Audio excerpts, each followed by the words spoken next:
Sziasztok, kedves hallgatók és nézők! Ez itt az Okos Otthon Guru műhelye következő adása, ahol arról fogunk beszélni, Mifánterem az Okos Otthon telepítő. Hoztársam Szabó Kitti és magam Zsák Péter nevében köszöntünk benneteket. Sziasztok! Sziasztok! Nagyon sok esetben előfordul, hogy olyan telepítőkkel találkozunk, aki egy házas telepítő, és nem egy házas, hanem egy házas telepítő, akinek összesen egy darab referenciája van, általában ez a saját otthona. Erről fogunk beszélgetni, hogy hogyan lehet tovább lépni ennél, hiszen ezzel nincsen semmi gond, hogyha valaki tényleg a saját otthonát akarja telepítő szinten telepíteni, de hogyha ő telepítővé szeretne válni, hogyan léphet erről túl, mik a fájdalompontjai. Igen, itt ugye igazából két eset szokott előfordulni. Az egyik az, hogy valaki már telepített saját magának egy okos otthont, azt oda-vissza minden részletét ismeri, bármikor, ha felébresztik, tudja, hogy mi van vele, és ebből egy olyan magabiztossága van, hogy innentől kezdve akkor bárhol, bármikor, bárkinek bármit le tud telepíteni. És nyilván, hogyha belevág utána a munkába, akkor kiderül, hogy ja, a másik embernek más igényei vannak, más eszközök kerültek be, amivel még ő nem találkozott, és nyilván folyamatosan csalódások érhetik. A másik verzió pedig az, hogy gyakorlatilag bár nagy tapasztalatot szerzett az adott rendszerben, mégis ő úgy gondolja, hogy jaj, hát én magamnak megcsináltam, de hogy lesz ügyfelem, hogyan fogok tovább lépni, hogy lesz ebből konkrét szolgáltatás. Ő pedig pont a másik véglet, aki pedig túlságosan keveset gondol arról, hogy ő mit is tud tulajdonképpen, és ezért szintén nehezen fog tudni belevágni, viszont mind a kettőjükben egyébként nyilván közös az, hogy nagyon jó telepítők lehetnek, csak nyilván reálisan kell látniuk azt, hogy ők mit tudnak, illetve pontosan látniuk kell, hogy ők pontosan mit is szeretnének csinálni, és utána már nyilván, ha tudjuk, hogy honnan hová szeretnénk eljutni, akkor már csak az utat kell hozzá megalkotni. Ami hát ez olyan, mint amikor a főzőműsorokban berakják a sütőben a kaját, aztán kiveszik, hogy már kész is, hát ilyen egyszerű ez valóban, de arról fogunk beszélni egyébként, hogyha a későbbi adásokban, hogy oké, felkészültünk meg, nagyon rákészültünk meg, már mindent megcsináltunk, amit kell, de hogyan is lesz vevőnk, erre a későbbi adásban vissza fogunk térni. Nálunk egyébként úgy működik, és sokszor megkapjuk a telepítőktől, sajátunktól is, meg másoktól is sokszor felmerül a kérdés, hogy elmentem egy telepítői tanfolyamra, akkor mostantól kezdve özönleni fognak be a munkák hozzánk a adott cégtől, akinél részt vettem a képzésen, mert hogy hát akkor majd ő küldi hozzám az embereket. Hát ennek van egy jó, meg egy rossz híre. A rossz hír az, hogy kezdetben nem, a jó hír az, hogy utána viszont igen, nyilván itt is arról van szó, hogy egy cég ahhoz, hogy valakitben megbízzon, azért ahhoz látnia kell, hogy valóban jó munkát végez, megbízható, stb. Ha így van, akkor nyilván szívesen küldi hozzájuk a beérkező leadeket, mert tudja, hogy az majd megbízhatóan fogja megoldani. Nálunk ugye itt az oktatás során ez egy majd 5 hónapig tartó folyamat, tehát azért elég jól meg tudjuk ismerni egymást, és hát még ha vannak is itt-ott megcsúszások, azért nagyjából látjuk, hogy ki mire képes, és melyik területen fog jó lenni, és próbálunk olyan irányba terelni őket, illetve ilyen irányba adni nekik különböző leadeket is. Szóval erről is beszélünk majd egy későbbi adásban. De nézzük végig akkor, hogy kik azok, akik sikeres telepítők, és mik az ő ismérveik. Igen, tehát ugye nyilván ezen sokat gondolkodtunk, tehát hogy folyamatosan formáltuk magát a képzést is, meg az együttműködéseket, hogy mi az, amit mi elvárnánk, illetve mi az, hogyha mi az ügyfél személyébe képzeljük magunkat, mi az, amit ami neki jogos elvárása, és mi az, amit ő kívánhat tulajdonképpen egy telepítőtől. Úgyhogy ezt tulajdonképpen mi 6 pontban szedtük össze, hogy mik azok a dolgok, ami ilyen szempontból elvárás lehet a telepítővel kapcsolatban.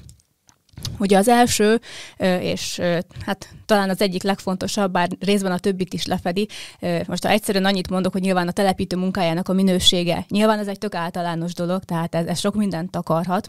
Amit én itt általában érteni szoktam, az az, hogy ő standardon ugyanazt tudja hozni, tehát ugyanolyan minőségben végzi a munkát, és ez mindig precíz. Tehát ő figyel arra, hogy ő hogyan csinálja magát a kivitelezést, nem csak arra, hogy az adott eszközt hogyan programozza fel, hogyan rakja a helyére, hanem az egész munkájára igényes. Tehát például nem hagyja a leomlott vakolatot maga után ott a földön, és megy el, amikor végzett a munkájával, hanem eltakarít maga után, minden részletre figyel, amire az ügyfélnek szüksége van, tehát az egész folyamatot végigköveti lépésről lépésre, és mindenhol ügyel arra, hogy ténylegesen olyan munkát adjon ki a kezéből, amit ő maga is látni szeretne, mondjuk, ha ezt valaki az ő saját otthonában csinálná meg. És még egy kiegészítés, ami nekem különösen, ugye én sokat foglalkoztam hatékonysággal, tehát nekem mindig fontos az, hogy az időfaktor is benne legyen. Tehát a minőségben benne van az is, hogy azt az adott munkát határidőben, megfelelő időn belül megcsináljuk, de minimum reagáljunk és közöljük az ügyféllel, hogyha csúszás van, az mikor és miért lesz. Ez nagyon fontos, hogy ismerjük a saját folyamatainkat, és átlássuk az összes olyan lépést, ami egyébként szükséges ilyenkor.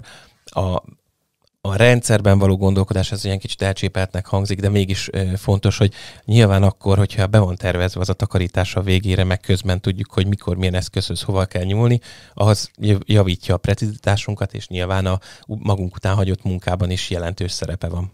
Igen, ez most lehet, hogy hülyén hangzik, hogy írjuk le a folyamatunkba, hogy föltakarítunk magunk után. Lehet, hogy nyilván valakinek ez evidens, viszont amikor rengeteg mindent kell vinni, amikor egy fél autónyi szerszám van nálad, 3 doboznyi eszköz, és egyébként még egy papírkupac, amit majd az ügyfélnek a végén átadsz, akkor néha azért jó, hogyha ott van a lista végén, hogy ugye eltakarítottál magad után. Meg nyilván az összes többi is, hogy átadtad a munkalapot, vagy mondjuk beszerelted, letesztelted az eszközöket. De fontos az, hogy ezt előre gondoljuk át, és ne ott a helyszínen kapkodjunk és rohangáljunk föl alá mondjuk az autó és a helyszín között.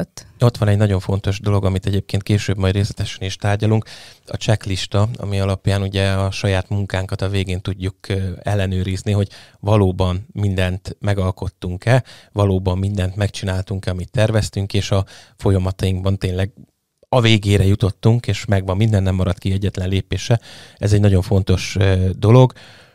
Számos esetben találkoztam egyébként ezzel, hogy ez a lista nem csak a telepítőnek a sajátja, és ő magának ellenőrzi, hanem kvázi, amikor átadja a terepet a következő szakembernek, és a tulajdonossal, vagy éppen a felelős kivitelezővel átveszi ezt a dolgot, akkor átadja ezt is, hogy oké, ezeket végig ellenőriztük, gyere nézzük, ez meg ez megvan, én ezeket végigcsináltam, itt a listám, oké, működik, mert ez egy megerősítés, hogy oké, nem csak egy általános felhő van ott, hogy te mit csinálsz, oké, odajött, és majd az okostorton telepítő okos otthon telepít, hanem kicsit konkretizálja másoknál is, hogy oké, ezt mindent megcsináltam, ezt végigvettem, ezt a lépéseket megcsináltam, és készen vagyok vele.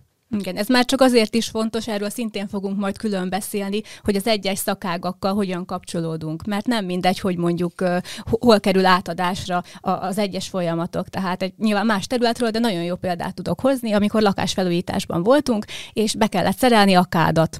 És a vízszerelő közölte, hogy azt majd a kőművesbe rakja. A kőműves meg közölte, hogy ő a vízszerelőre vár. Én meg ott néztem, hogy akkor most én rakjam be, vagy mi történjen, mert hogy nem volt meg köztük a folyamat, és ott még nem is okos otthon telepítésről volt szó, hanem arról volt szó, hogy egy objektumot be kell állítani, és vízszintbe helyezni gyakorlatilag egy sarokban. És másik nagyon fontos paraméter itt, ami egyébként nem is feltétlenül az elkezdéshez, de a sikerességnek minden esetben ugye egy fontos paraméter, és ugye Kitti említette a szakágakkal való kommunikációt és kapcsolatteremtést, hogy kicsit helyezkedjünk át a többi szakág képviselőinek a helyébe is. Rengetegszer futok bele abba, hogy toljunk már ki a másikkal, vagy letoljom, hogy ő mit csinált ott, én itt keresztül vágom a flexel, és majd ide rakom az enyémet, aztán ő meg majd megoldja a saját problémáját.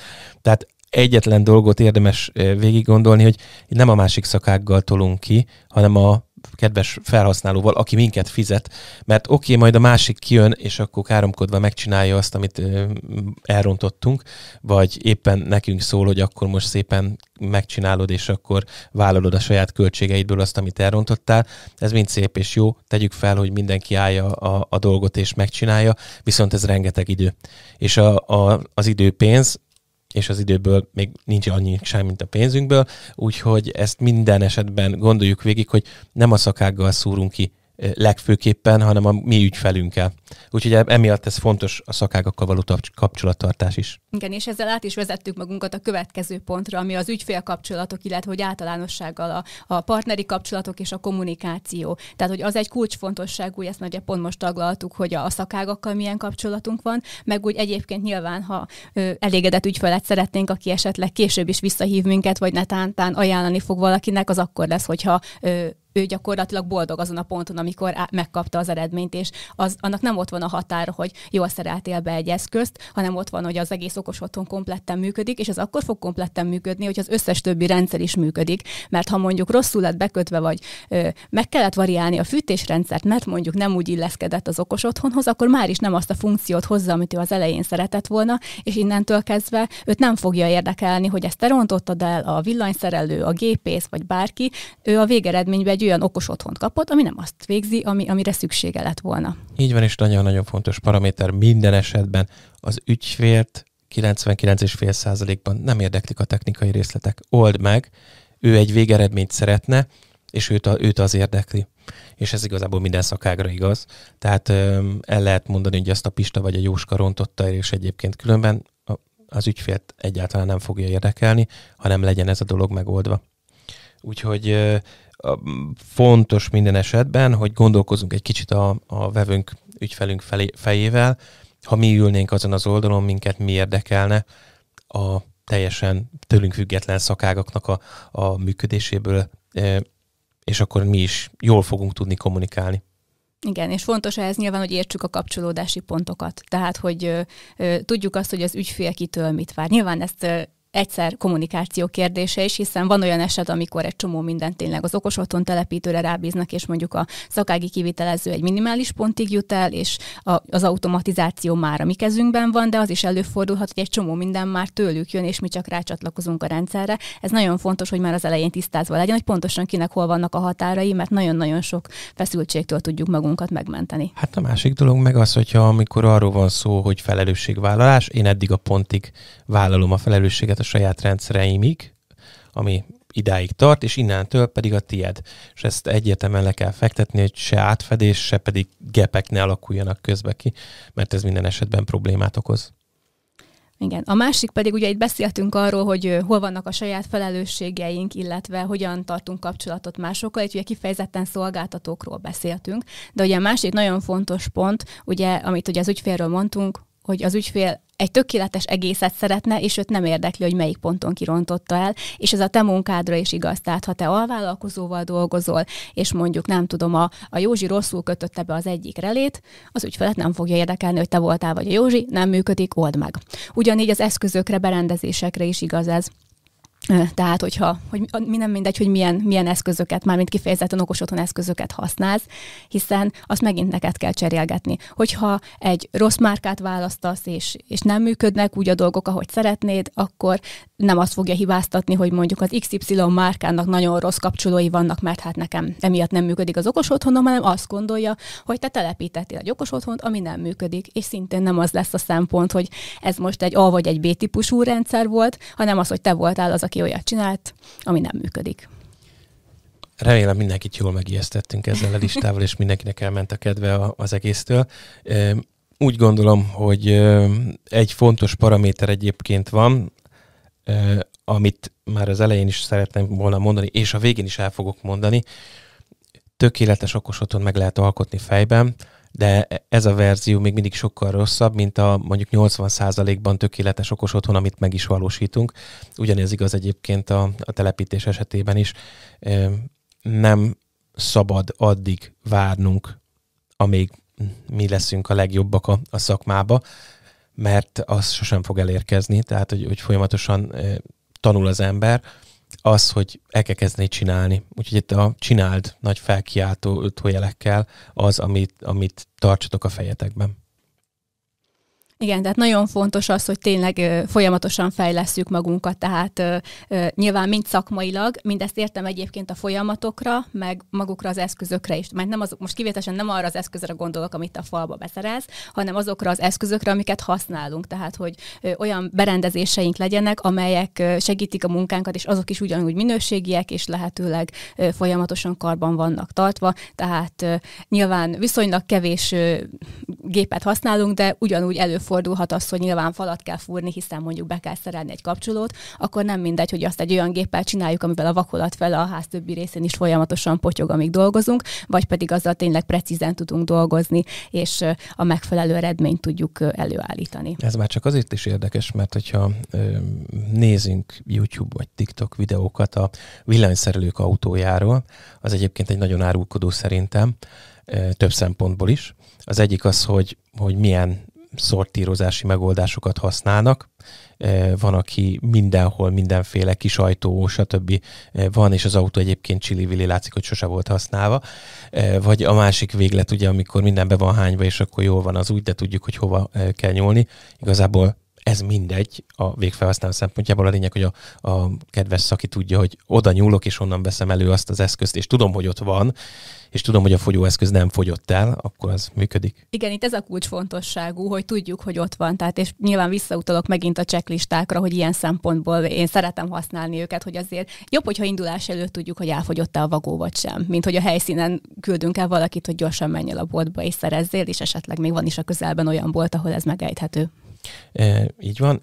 Úgyhogy ez kialakul szépen a munkáink során, elkezdjük valahogy, és aztán utána ezt tudjuk finomítani.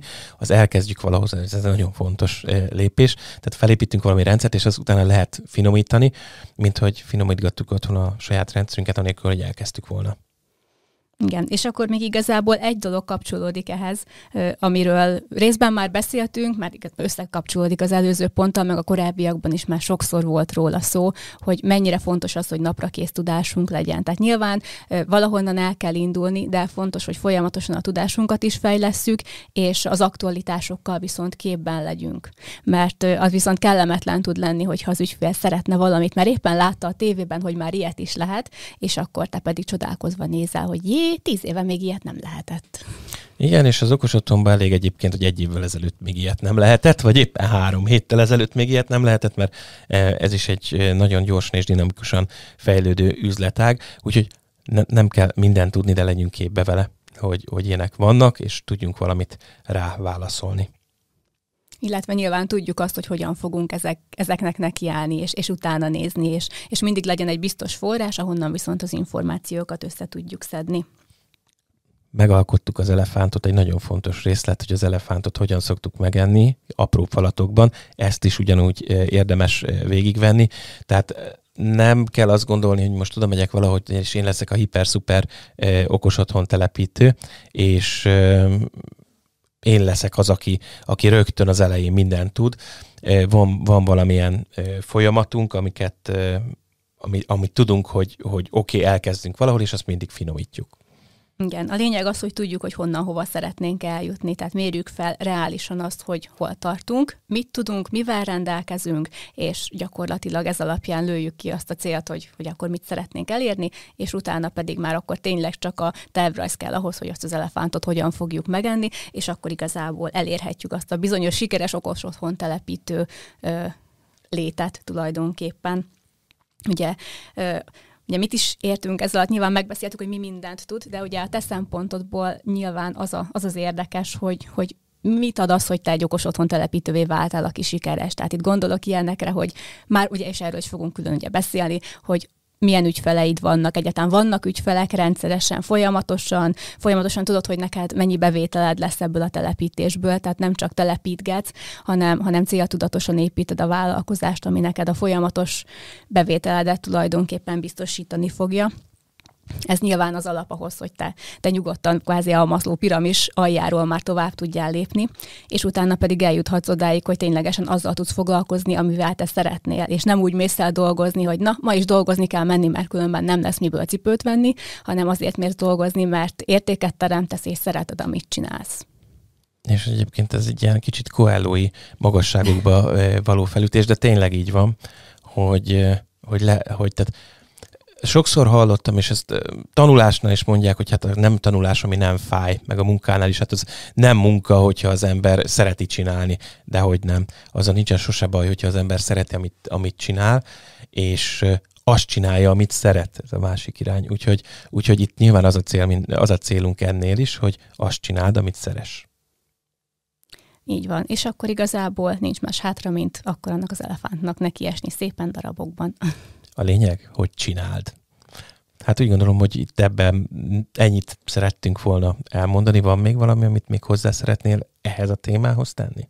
Szerintem most nincsen, kellőképpen kiveséztük, azt hiszem minden részletét. Remek, akkor viszont én arra kérlek benneteket, hogy ha már meghallgattátok így a mai adást, iratkozzatok fel a hírlevelünkre, ami a podcastünknek az epizódjairól szól. Ez azért fontos, hogy ne csak a podcast hallgató alkalmazásból értesüljetek arról, hogy kijött a következő adás, hanem mi is küldünk nektek. Azon kívül, hogy arról szólunk, hogy a következő adásunk megérkezett, maga a témához kapcsolódó linkeket, illetve egyéb tudnivalókat is ott osztunk meg veletek.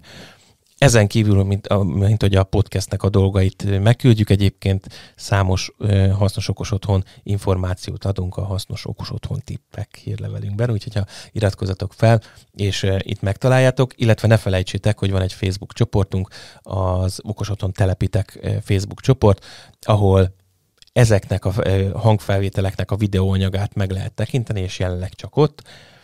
Igen, és 2 héttel már a podcast megjelenése így előtt. van, tehát egy kicsit early birdözni lehet, és már ott hamarabb meg lehet ezeket nézni, hozzá lehet szólni, elmondani a véleményeteket, illetve lehet kérdezni, mert akkor van rá esély, hogy a következő adásokban erre válaszolni is fogunk. Úgyhogy köszönjük szépen, hogy ma is velünk tartottatok, legyetek okosak, és alkossátok meg a számotokra megfelelő okos otthont, a következő héten találkozunk. Sziasztok! Sziasztok!